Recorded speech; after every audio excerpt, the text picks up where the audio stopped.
Muy buenas noches, qué bueno que nos acompaña. Esto es Índice Económico. Mi nombre es Rogelio Varela y me da mucho gusto saludar a María Elena Vega. Muy buenas noches, Rogelio, qué gusto saludarte. Y por supuesto a Darío Celis. ¿Cómo está, Rogelio? Darío, ¿qué Buenas tal? noches, Buenas Mariana. noches, Darío.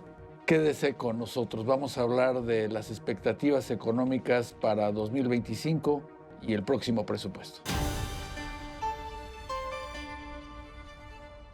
El mercado ve casi seguro que los responsables de la política monetaria de la Reserva Federal reducirán la tasa de interés en 25 puntos bases la próxima semana. Esto tras el informe del Departamento del Trabajo de Estados Unidos que mostró que las ofertas de empleo cayeron el mes pasado a su nivel más bajo desde enero del 2021. La Cámara Nacional de la Industria del Maíz reconoció que el maíz transgénico es un tema que ya se discute entre países a través de la instalación de paneles de controversia establecido al amparo del TEMEC y se espera una resolución en los primeros 15 días de noviembre. El Servicio de Administración Tributaria aseguró que la revocación masiva de las firmas electrónicas que se registró el 26, 27 y 28 de octubre no fueron un hackeo, sino un error en el sistema. El SAT indicó que se está trabajando en habilitar el sistema en su totalidad lo más pronto posible. ¿Cómo nos encontramos en México en materia económica en este cierre del 2024 y cuáles son las expectativas para 2025? Vea lo que le preparamos. Según el Fondo Monetario Internacional, la economía mexicana se posiciona en el lugar número 13 en el ranking global y la segunda en América Latina. A pesar de ello, la incertidumbre económica nacional y mundial, así como la turbulencia en los mercados cambiarios, podrían obstaculizar el crecimiento de nuestro país. Mientras que la Secretaría de Hacienda proyectó un crecimiento de 3% para 2024, diversos analistas e instituciones han publicado estimaciones a la baja que oscilan entre el 1.5% y el 2.3%, pronóstico más optimista por parte del Banco Mundial. De acuerdo a cifras del INEGI, en la primera mitad de este año, México registró un crecimiento de 1.4% del Producto Interno Bruto, un indicador moderado tras los repuntes que tuvo la economía después de la pandemia. Por otra parte, ante la coyuntura nacional, el Banco de México proyecta para 2025 el 1.2% de crecimiento nacional. Estamos a 2 meses de que acabe 2024. ¿Cuáles son las expectativas al cierre del año? Y sobre todo, ¿cuáles son las perspectivas para el 2025 atendiendo a que concluyó un gobierno, el del presidente López Obrador, expresidente ya, y está iniciando el de la presidenta Claudia Sheinbaum? Para hablar de ello, nos da mucho gusto recibir esta noche a Raúl Feliz. Él es investigador del CIDE. ¿Cómo estás, Raúl? Bienvenido, buenas noches. Buenas noches. Buenas noches. Muy bien. Pues, ¿cómo ves el cierre de este 2024 y el cambio de gobierno? Es un periodo difícil para hacer pronósticos por dos razones. Es inicio de una nueva administración que tiene que ajustar un poco las finanzas públicas, no un poco, mucho. Y sobre todo por el otro tema que es, va a haber un nuevo presidente en Estados Unidos. Y dependiendo quién gane la elección el 5 de noviembre, las consecuencias para el mundo y para México son bastante diferentes. Pero sin hacerle al adivino, porque no sé quién va a ganar, nosotros tenemos nuestros modelos de pronóstico que nos dicen que la economía mexicana ya está desde finales del año pasado desacelerando su crecimiento. Y el estimado que tenemos para este año no es sorpresivo, es el que tiene todo el mundo, 1.5%. Lo acaba de publicar el Fondo Monetario Internacional, acaba de salir una encuesta muy leída de Citibanamex y precisamente también tiene el 1.5%. Ahí no hay mucha diferencia. Para el año 2025 también está dándose una convergencia en el número. Nuestro modelo arroja un 1% de crecimiento. De hecho, es el número que también trae la última encuesta de Citibanamex.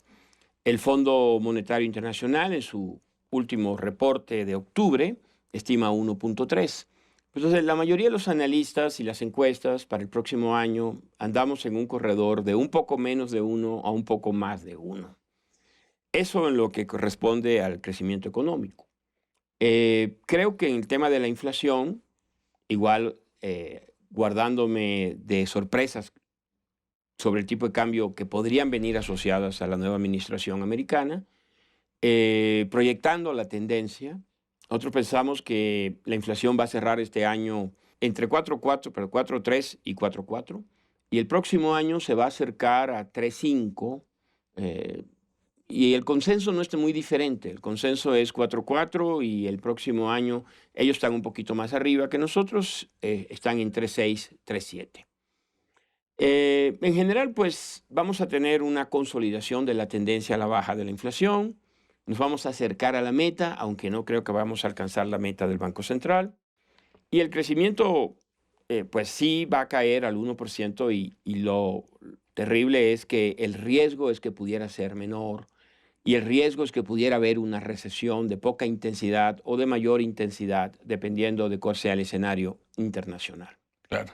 Raúl, este año el gobierno pues, le inyectó a la economía una gran cantidad de dinero. El déficit pues, es alrededor del 6% del PIB, pero como tú lo mencionas, vamos a crecer muy poco. Como dirían los economistas, ¿dónde está el dinero? Bueno, resulta que este año tuvimos en la parte de la política macro, tuvimos dos políticas macros, la monetaria y la fiscal, que se contrarrestaron. El Banco de México subió las tasas, las mantuvo muy elevadas, tasas reales todavía siguen muy elevadas, de más de 7%. Eso normalmente restringe la demanda. Y del otro lado tuvimos al gobierno, en parte por el ciclo político electoral, inyectando impulso positivo a la demanda. Entonces ambos factores se cancelaron en la demanda, por eso no vemos que se haya acelerado el crecimiento. Pero sí se logró, desde el punto de vista del gobierno, favorecer a los programas sociales que a ellos les interesan, las obras que eran prioritarias del presidente, sin que eso generara una presión de demanda y pusiera en riesgo la inflación, porque el Banco de México actuó en sentido contrario. Entonces, no hubo un resultado neto de mayor crecimiento, porque ambas políticas se contrarrestaron. Y bueno, para el año 2025 debería ser al revés. Es decir, el gobierno tiene que recortar el gasto, porque parte de este gasto, que ya es casi 26, 27 del PIB, es insostenible con la actual estructura fiscal. Y bueno, eso normalmente recortar, no sabemos cuánto, lo sabremos cuando se presente el proyecto de presupuesto. Ese recorte normalmente es reducción de la demanda, y normalmente esto viene asociado a un menor crecimiento. Claro. Parte de esto, esperamos, va a ser compensado, este menor crecimiento, con un Banco de México que va a estar bajando tasas. Okay. Entonces, si el Banco de México baja, como estiman los analistas, 200 básicos la tasa el próximo año, todavía 50 básicos este año, esto de alguna forma va a contrarrestar el menor gasto público, pero no lo podrá contrarrestar totalmente. Por eso estamos estimando un 1% de crecimiento. Raúl, de frente a este cierre de año, ¿se visualizan algunos focos que puedan permitir que la economía no se vea tan afectada el próximo año? Bueno, más bien los focos es que ganara Donald Trump y la economía se va a ver afectada negativamente de forma muy importante. Si Donald Trump cumple lo que dice que va a hacer, que es, llegando en muy poco tiempo, introducir un arancel universal entre 10 y 20% a todos los países, y luego hacer ajustes discretos con cada país. No sabemos si va a afectar a México o no, porque tenemos nosotros, a diferencia del resto del mundo, somos socios comerciales en un tratado, en el TEMEC. Trump y sus asesores hasta ahora no han dicho cómo tratarían a México y a Canadá con respecto al resto de los países. Si nos van a aplicar la misma medicina, eso va a llevar a que nuestra moneda, el peso, tenga que ajustarse. No porque haya una falta de confianza en el país, sino simplemente porque tenemos que recuperar la competitividad que perderemos si nos graban con un 10 o 20% las exportaciones. Entonces, bueno, si eso sucede, el ajuste del tipo de cambio para mantenernos competitivos presionará de nuevo la inflación, por lo menos una parte de la inflación. ¿Pero se permite de frente al TEMEC que tenemos? Bueno, las reglas te dirían que no, pero Donald Trump no respeta mucho los acuerdos de Estados Unidos. O sea, lo puede hacer y dice, llévanos a un panel y el panel puede encontrarlo culpable y luego no cumplirlo. Es decir, no estamos negociando en condiciones de igualdad. O sea, hay que reconocer que en el TEMEC hay una igualdad legal entre los tres países, pero hay una realidad del poder político, económico de los países que hace que Estados Unidos es más igual que los otros dos países. En el escenario de que ganara Trump, ¿cuál es la proyección que han hecho ustedes de cuánto puede ser el ajuste en el tipo de cambio? Bueno, va a depender de muchos factores, porque si gana Trump y le pone aranceles a todos los demás países y a México no, incluso el peso se podría apreciar. O sea, podría ser lo contrario de lo que ahora tememos, ¿no? Pero si nos pone un arancel, vamos a decir, de 10%, yo creo que habría que pensar en un ajuste del tipo de cambio de otro 10% aproximadamente. O sea, lo cual nos llevaría quizás a 21 pesos o un poquito más de 21. Si es un arancel más grande, quizás un 15% de ajuste. O sea, yo diría que hay un corredor que va alrededor de 10%, más o menos 3-4%, de donde puede ajustarse, tendríamos que ajustar para responder a una política de aranceles de Donald Trump. Muchas de las dudas económicas que tienen los especialistas, los analistas, se van a disipar una vez que conozcamos el presupuesto de egresos, el paquete económico en general. Sí, pues para entonces ya sabremos si ganó Trump o no. O Kamala. Kamala. Sí. Entonces vamos a tener, yo creo que el punto fundamental del presupuesto de egresos es, no hay duda, creo que el gobierno lo admitió así en los llamados precriterios de política económica y social, así está plasmado en el documento de la misión del Fondo Monetario Internacional reciente a México, y la mayoría de los analistas entendemos que el próximo año, que hay que decir, en casi todos los sexenios, siempre el primer año, aun cuando no tuviéramos el problema fiscal que tenemos, por razones de que es un nuevo equipo, siempre hay posiblemente una afectación negativa del crecimiento de medio punto del PIB. A eso tenemos que agregar ahorita de que es urgente consolidar las finanzas públicas, es decir, buscar más ingresos o reducir el gasto. Entonces, ahora, este tema no necesariamente es desastroso. Se puede hacer de forma gradual, siempre y cuando se tenga credibilidad, siempre y cuando se goce de la confianza del mercado.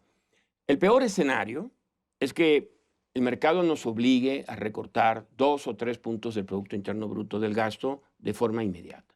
Eso seguramente nos mandaría a una recesión. Pero no es necesario. O sea, yo creo que lo que hay que plantearle al mercado, lo que las autoridades tienen que plantear en el presupuesto, es una trayectoria creíble que puede tomarnos 2 o 3 años y que nos termina de forma creíble con un déficit público no mayor que 3%. Entonces tienes 2 o 3 años para hacer el ajuste si seguimos gozando de la confianza del mercado. Entonces hay que balancear la idea de no recortar mucho el gasto para no meter una recesión con la idea de seguir teniendo la confianza de los inversionistas y del mercado. Ahí está el tema. Pues Raúl Feliz, muchísimas gracias por habernos acompañado, investigador del CIDE. Sin duda podríamos quedarnos aquí toda la noche hablando de las perspectivas económicas, pero muy agradecidos. Gracias. Por su Gracias. invitación. Definitivamente el principal reto que tendrá México hacia adelante será el crecimiento. Habrá que buscar, digamos que desde el sector público, desde el sector privado, pues estos motores para la inversión. Pues para mí el principal reto que va a tener México es si gana Donald Trump, Sí, lo que nos sí. depara, Sí, ¿no? Lo que depara desde fuera, sí, claro. estaremos muy atentos de ¿Cómo quién darle gana, la vuelta a ¿no? un presidente tan hostil? Claro, y tan complicado siendo Estados Unidos nuestro principal socio y no hay de otra, ¿no? Sí, y Habría sobre que ver. todo, como mencionaba Raúl, que en el presupuesto para 2025 haya credibilidad. Así es. Pues, María Elena, Darío, buenas noches. Muy buenas Buenas noches, noches. María Elena, Buenas noches, Rogelio. Darío. Gracias a usted por acompañarnos. Esto fue Índice Económico. Lo invitamos a que nos acompañe próximo miércoles, por supuesto, por ADN 40.